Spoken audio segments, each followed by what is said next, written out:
Well, here we go again. And I'm not just exactly sure what I'm up to. I'm getting ready to prime. So I'm just going over everything one more time. The car's been pretty much all blocked, just to get anything I missed. And one of those things is I can't see it from here, so I'm sure you won't be able to on camera, but there is a spider crack down inside of that taillight bezel, I guess you'd say it is. So I will get things together and show you what I'm going to do with that. So I can't really see all this spider crack. I do know that it's in there because I can see parts of it. So the way I'm going to make that show up is just with some water, because I'm just going to wet the area.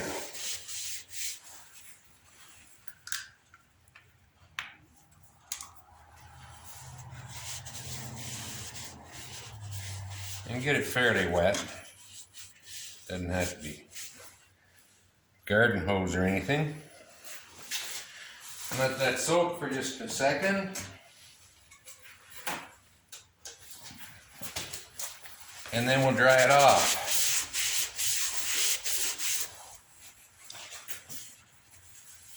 And now as that dries, the water that I put on there should have soaked into the cracks. So once it dries, the water should still be in the cracks. So I'll give it a minute and bring you back.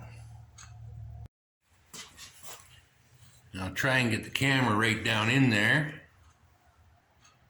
And you should be able to see all the lines of the crack. And then what I'll do is I'll just trace those with a Sharpie. And you should be able to see that now. So next, today's weapon of choice is going to be a Dremel with a little wee teeny tiny burring bit. And I'll chew each of those cracks out until I go down through the gel coat. And then I'll fill them with resin.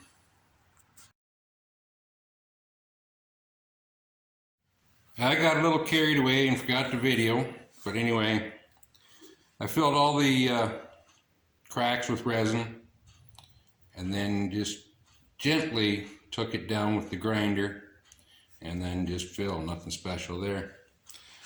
And I also had a little spot below that marker light that I fixed. And I've got a couple of little spots inside the fender. It's actually outside the fender, but you can see it from inside, and I don't have to get down on the floor. Where that hole to the right, I have no idea what it is. So I filled that up, and there was also a crack down where you can see the tape. Did the same thing on both sides, and I've now been working on the headlights, bringing them up to their final finish. And it's probably just as well I didn't attempt to video anything of putting the headlights in and getting them adjusted. Definitely not YouTube friendly. And even after all that time, they don't fit well. So therefore, you've got to do a little bit of fill work to bring it up to the surface. And when you're doing something like this, doing a flush fit, you see I masked around it. And what I did is I rolled the edge of the tape down inside, and when I did the initial coat, I came outside of this with another 1.5 inches, so then you can just slide all the way across when you're doing your initial coat. But anyway, once it starts to set up, don't allow it to get hard, but what you do is you just take a knife and run the knife down through the gap, and that'll allow it so that they don't harden up and basically glue itself into the hole.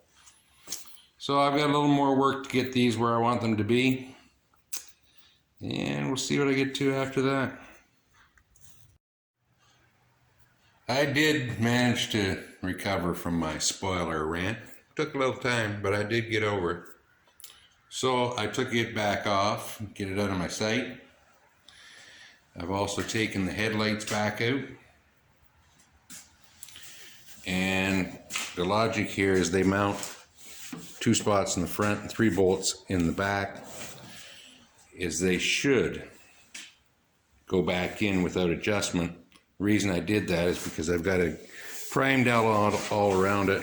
I'm not going to do like most of them do and just spray it and hope. And I've been over the car probably 3 or 4 times. I've got a couple little spots yet to fix. One there, one down the bottom underneath, and one in the door. And I should be ready to start masking. So I'm not going to mask and prime. Well, I'm not going to show you masking because, well, who wants to watch that? And I will give this thing a squirt of primer and show you that next time. Thanks for watching. Until then, catch you later.